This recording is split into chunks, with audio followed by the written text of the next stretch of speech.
I'm Seema Amble, a SaaS and Fintech investor at Andreessen Horowitz.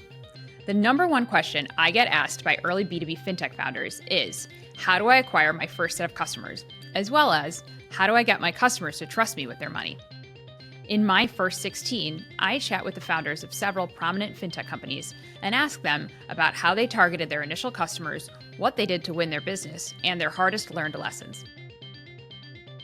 Today, my guest is Jason Gardner, the founder and current executive chairman of Marqeta, which offers card issuing and payment processing services. Gardner is a multi-time founder with a wealth of experience building companies and acquiring customers in new markets. We'll hear from him on how he navigated the shifts in business model over the years, what it means to be welded to your customer, how to manage and prioritize feedback you're getting from initial customers, and how to land and expand in a vertical.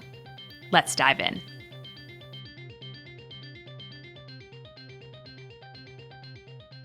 All right. Thanks so much for joining me, Jason, today.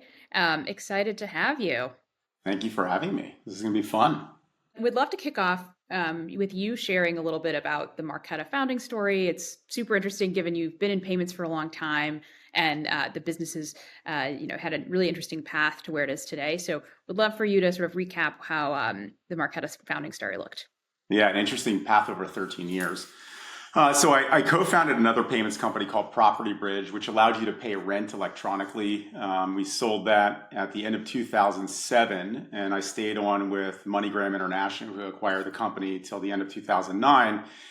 And I wanted to do another payments company, but I didn't know what I wanted to do. And had got together with a bunch of different friends who were also entrepreneurs and had talked to them about, hey, where are the areas that are interesting to you? And I had gone out to dinner with my friend Suki Singh in San Francisco, in a sushi restaurant. And he literally pulled out a bunch of Groupon coupons out of his pocket. And he says, it's so silly that I got to carry around these pieces of paper. You're a payment nerd. Why don't you put them on a card? And it was like, I froze and I knew that's exactly what I wanted to do, was go solve that problem. And I think when you're, as an entrepreneur, like you want to go solve a problem, and it's a lot of fun using technology to go and do that. So I knew nothing about building a card product and went out and spoke to a lot of folks. And they said, well, you have to build what's called an issuing processing system. And what you're trying to accomplish, put a bunch of cards on a single card, sort of like one card that ruled them all. Has been done and it's always failed. So there's no way that you're going to be able to do it because there's a bunch of other people that have done it before.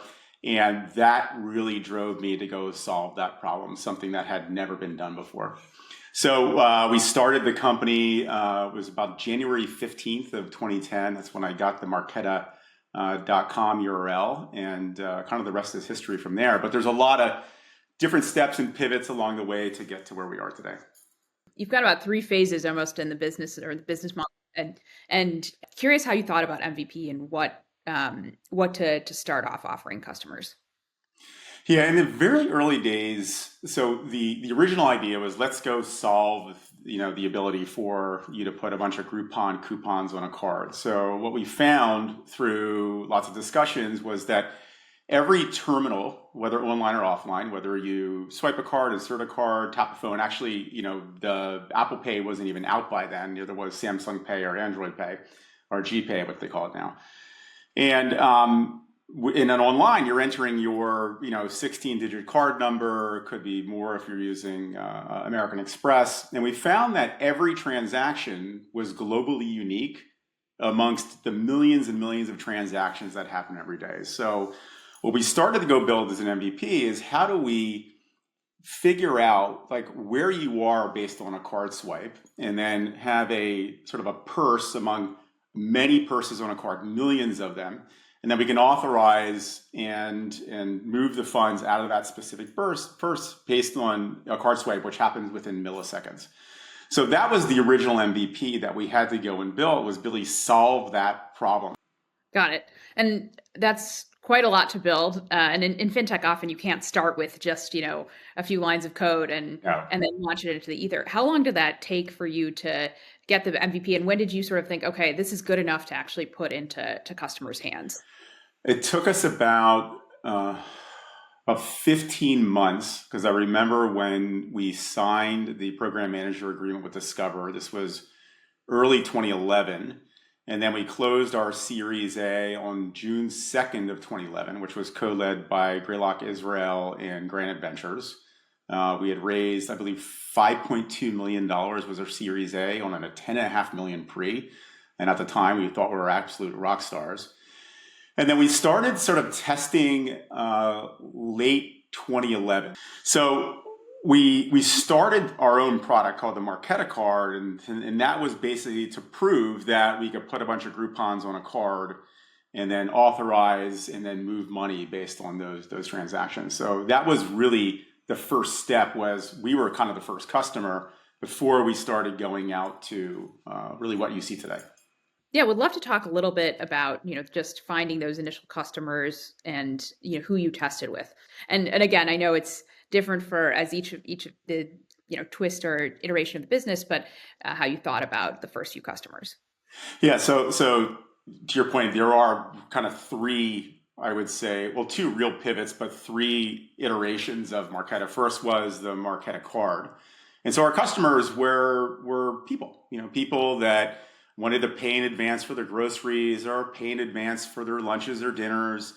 And that was moderately successful. I'm more of an infrastructure person. I don't know really how to build pretty things. I know how to edit them, but I don't know how to build something specifically for a consumer. So we didn't have product market fit for that. I wasn't necessarily enjoying myself. I didn't see the company as this consumer brand long term. So the first move was we got a call from Facebook, and Facebook wanted to build what was called the Facebook card. 100 friends want to send 100 different gift cards to you on your birthday, and it needs to live on one card. And I remember getting the call from Ted Zagat, was introduced from a friend, and I was like, wow, this is actually what we built, the ability to have many different gift cards or purses living on a single card. And they said, hey, we are talking to all of these companies in the payment space, and they're all mentioning you. And we were tiny. We were like 18 people at the time. And he said, got together with his team and said, we're going to run a test to see if this is going to work. So they loaded money into specific merchants. We didn't know which merchants they were. We had like maybe 10 on our platform, and they put 2 or 3, but they didn't tell us which ones they were loading money on. We could see it happening, but they weren't telling us in advance. And they went and tested it, and it worked. So we ended up working with their engineers and product people. And I fell in love with that whole process of providing infrastructure to Facebook and then through that process.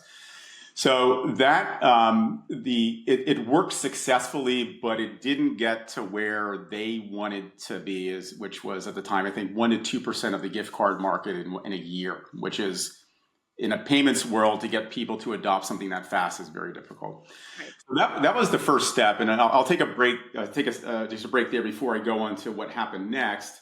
But that was the sort of the second phase of what we were doing. And that's where we ultimately decided that we shut down the kind of direct-to-consumer business and just focused on infrastructure. And that's when things got really, really interesting for the company. Yeah, and we'd love to focus on really that third phase and what Marqeta has really built on today and is known for. So, you've got this debit card issuing API that you've got in the third phase. I'm curious, now you've got these learnings, you've obviously been in the payment space for a long time. How did you think about, okay, who do I want to target for that product, given where we are now? Yeah, and that third phase was a bit like magic. So that's where we found product market fit. And product market fit it's not binary. It's more of like the stars align and you're just like, oh my God, like now I know what I want to do for the next 20 years is build this product, because I can see how people light up when I'm talking about the value that I'm providing as a product and solving like real problems for them. And that's how we knew what we wanted to go and do. We were deep payment nerds. So we were selling a payments technology to companies that didn't necessarily know payments. What they knew was they had a problem to go and solve. So we really had to figure out how to operationalize the business help them become compliant, help them have what's called an AML BSA policy to make sure they're not, doing anything in regards to that could potentially be fraudulent or bringing bad actors onto our platform. And when we started talking to the food delivery companies like DoorDash and Postmates, and then became Uber Eats and eBay had our product, that's when we started to really see the value that we were providing. And specifically, I knew that we had something here was we were in the Postmates office in San Francisco. We were talking to Sean Place, who was the co-founder and CTO. And it turned out that they were just giving gift cards to these drivers, but they had no way to authorize the right transaction at the right time for the right amount. And they were seeing lots of fraud. So we created a technology called JIT, or just in time, which allows them to essentially authorize their own transactions. So we send the transaction to them. They check, is the driver on shift or in the right location using Google's Map API, using lat long. And then they can authorize a transaction, and the fraud went from a lot down to virtually zero. And that's when the business took off. So we decided that that's what we're going to focus on. And so were all the first customers in food delivery at that time? Yes.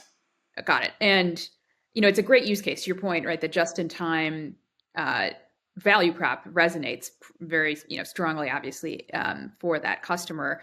Did you know that, or did you sort of stumble upon it saying, okay, or did you end up co-building saying, okay, I know these guys need a card. We'll figure out that the just-in-time product actually really sticks. And to your point earlier, has product market fit with this customer.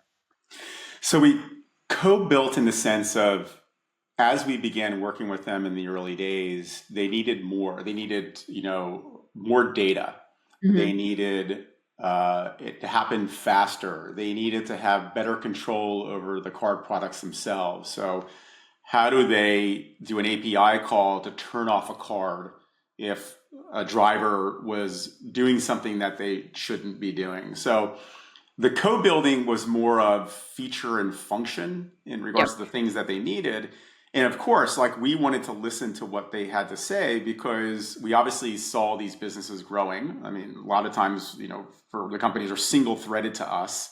So we can see their business growing. We can see more and more volume coming through the system. And it's a unique position to be in, because we're helping them build their business. And what a great position to be in, where you're working with your customer and seeing their business grow. And you're either supporting their card business or you are their card business. So that symbiotic relationship is just really, really tight. Yeah, no, and I think a lot of times what we see in fintech is the businesses that help the core business grow end up having, to your point, really strong product market fit, because the customer is like, great, I want more, and I can really see the value prop, versus it being a little harder to identify. And just really tactically, I think a lot of times we get these questions around how do you even get in front of these first few customers? So, whether it was Tony at DoorDash or someone else there, or at Uber Eats, how did you get in front of these folks? So we had a very small BD team in the beginning. It was me, Amri Dahan, who was our chief revenue officer for about 10 years, Tony Ford, who was our CTO for 7 years, and Dave Matter, who was our chief product officer for about 7 years. So it was basically the four of us. We would get together and go visit, and we each had our roles to play. And then we ended up hiring, I'm talking about the third iteration here, hiring basically 3 salespeople who were really good at getting us meetings. And it wasn't like we were selling, hey, imagine this. It was saying, hey, we know there's fraud in your system, because fraud is wrought within the technology itself. We can actually help you scale. And here's where we've done it before. And this is the outcome of these companies using Marqeta versus anything else out in the industry. Curious did you say no to certain customers and say, hey, wait, or did you kind of keep them warm in some way, and say it's coming, wait 6 to 12 months? How did you manage? All 3. We said no, we said wait, and we kept them warm. Some went to other technology providers. They eventually came back to us because we simply just couldn't. We couldn't keep up with the demand. We just found, and the team was like getting crushed. Like we were working 7 days a week, 12 to 14 hours a day. Um, we became just really stressed around the business, and we just couldn't, keep the high quality that we wanted to keep, and then be able to build the business at the same time. And we were doing great in revenue. Like, we doubled revenue every year since 2015, up until I think it was like 4, 5, 6 years in a row. And we thought we were doing really well. So we decided that, some customers we're just going to say no to because we don't want to fail them. And more importantly, we don't want to fail our existing customers. Instacart and DoorDash are still our customers today. Uber Eats and Uber still our customers today. That proves not only our customer service and our technology, but the strength of those relationships that we've maintained over time. And we felt that we couldn't fail them and fail these new customers coming in at the same time. Yeah, no, makes sense. You don't want to have churn. You want to have build up a really good reputation in the market. And because I'd imagine a lot of this, if you want to get the number 1, 2, and 3 in a category, you want to keep them. And then that's obviously a really important beacon to pull in more customers in the category and use as case studies even in other categories, I can imagine as well. Yeah, and I always felt like if we're going to be a really good technology provider, we need to become virtually welded to our customers. We're so tightly intertwined with them, like we become like an appendage or an organ. Like we need to be supporting their business in a way where they can't go to somebody else because we're so good at what we do. They wouldn't think about leaving us and going with another technology provider. And that, I believe, is still in the culture today. Like when someone calls, pick up the phone. When someone texts, return the text. When someone emails, email them and do it as soon as you possibly can.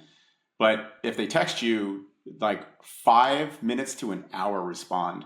And I've always found when you're working in a business like this, where you're either supporting the core business or you are the core business, those response times are really, really important to building a trusting relationship. Yep.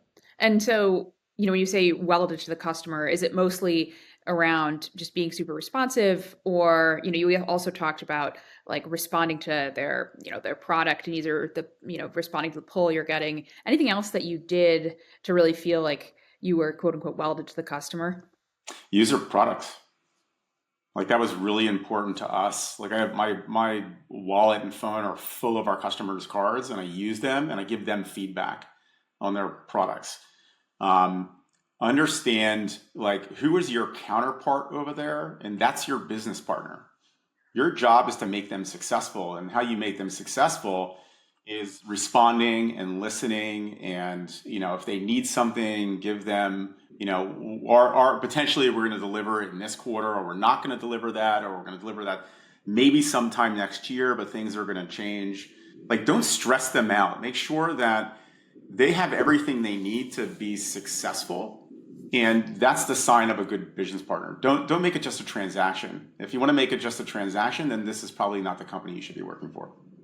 It's interesting that you also said that you use all the cards, because I think a lot of times with infrastructure, people are like, well, how do I use the product that my customer has? But it's using the end product, right? Which is to make sure that and seeing that the infrastructure actually just works, efficiently and smoothly. And that's part of doing it. I'd love to transition a little bit into pricing and how you thought about that in the early days, because that's a question that comes up a ton. Um, how did you just philosophically think about, do you charge your first set of customers? How do you position the pricing? And then we'd love to ask a few follow-up questions from there. So the payment card industry has been around for a long time, and there's already methods in regards to how, and which is interesting, is companies come to us to make money. Like we pay them. In the very early days, we didn't do that because we were a new product. Like we didn't know exactly how to go sell it. It wasn't like a DoorDash or someone else was going to a bank and said, I'm Instacart, I do grocery delivery. I mean, typically, I remember the first time when we got Instacart up and running, we talked to our bank, and their response was literally, why would somebody want their groceries delivered? Like it wasn't anything about like the card or what they're trying to accomplish. It was like, what a crazy business model. You California people are out of your minds. So in the early days, like we weren't sharing the revenue because we didn't know what the business model would look like. And then eventually, when we were really understanding of, how do we create this symbiotic relationship based on how the current card market worked, we decided like, let's start paying our customer based on volume. They deliver more volume to us, they make more money. And obviously that is at a very high gross margin for them because, there's basically no infrastructure that they need to pay for. It's us. We get a portion of that, we split it, but this became, a pretty great revenue stream for them. And in the early days, we didn't know that. Sort of ignorance was bliss in regards to our revenue goals. But we found that within the card market, that we needed to begin sharing back. And that happened actually pretty fast. And then obviously today, our customers, we pay them based on the volume of based on the volume, how many transactions are flowing through our system. And then we pay them based on that volume. And did you think at the early days, or the early days of, let's say, the third iteration, were you thinking about the unit economics and what this might look like in the future? Or were you just saying, let's get this product in folks' hands, we know this works, and let's go from there? I'm a product person at heart, and I care more about the product and the product market fit. I didn't focus on the revenue in the beginning at all. Like it was important, and we kind of knew what the money making machine would look like. But I always felt that like we need to build a great product and we need to have users that adopt that product. We need to respond to them. And once we have that strong product market fit and we understand what the story is going to look like and the value we're providing, let's figure out how to monetize that value. And that's what we did. So we didn't know what the unit economics would look like. Obviously, we had forecasts and the things that we were looking to get done, but the product became paramount to everything that we're doing. I feel like if we decided in the very early days, like, let's just build a product to go make money, we would have made terrible, terrible decisions.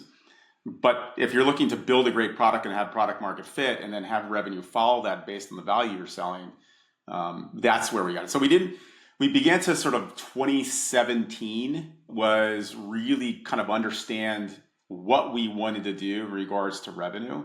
And we still essentially have that same revenue model today. Some things have changed, but demonstrably, that's the revenue you see. The revenue model you see today was the same one as back then. Yeah, and it's not uncommon, again, when you're building a business, or you're partnering with someone and their business line is growing alongside you, right? To partner on the revenue and have a rev share type agreement, right? Because you guys are both incentivized for that business line to grow Right. within the business. Awesome. Well, the other area I wanted to touch on next was around team, and you touched on sort of this initial go-to-market team that you had.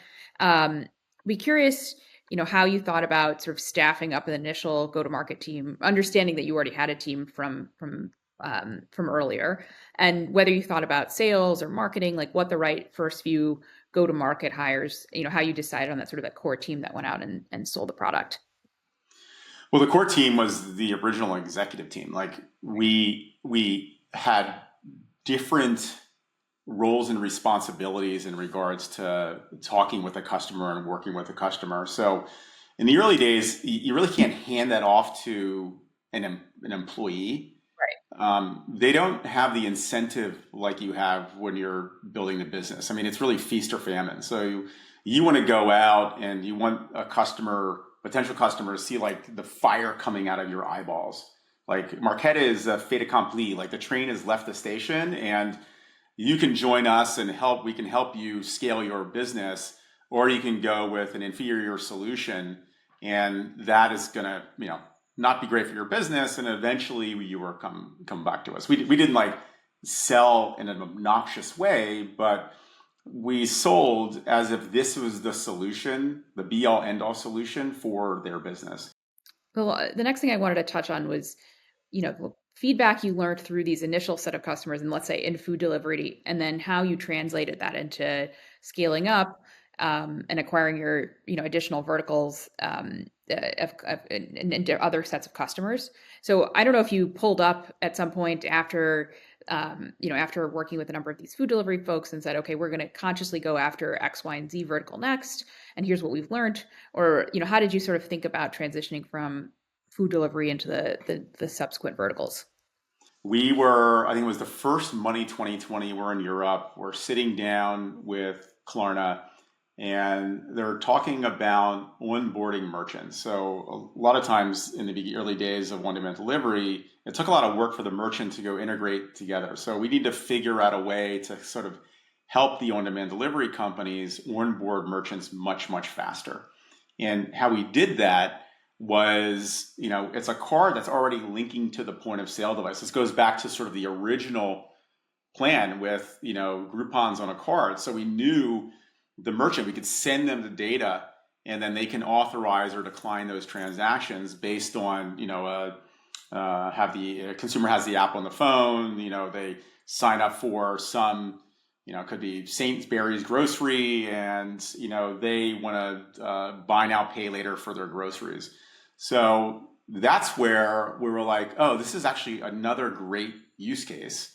And let's just go focus on demand delivery companies. And we are now the probably the largest provider of card technology solutions to buy now, pay later companies around the world. So that was really the second one. The problem we ran into was just capacity. Like we saw, Instacart and Uber Eats and Postmates and DoorDash, just their businesses were scaling so fast. And we were constantly trying to keep up to capacity.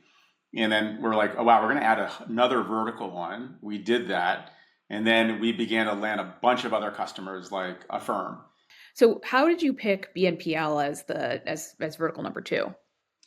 So I think that it was the magic. It was just being in I think it was in Copenhagen at the time is where the Money 20 tier first started. It was talking to their CTO and team at the time and understanding, what were the problems that they were facing. And then like just having sort of that vision match at a table and saying, I know how to do this for you. And let me sort of lay this out of what I'm thinking in regards to how we go and accomplish this. And just to watch them light up.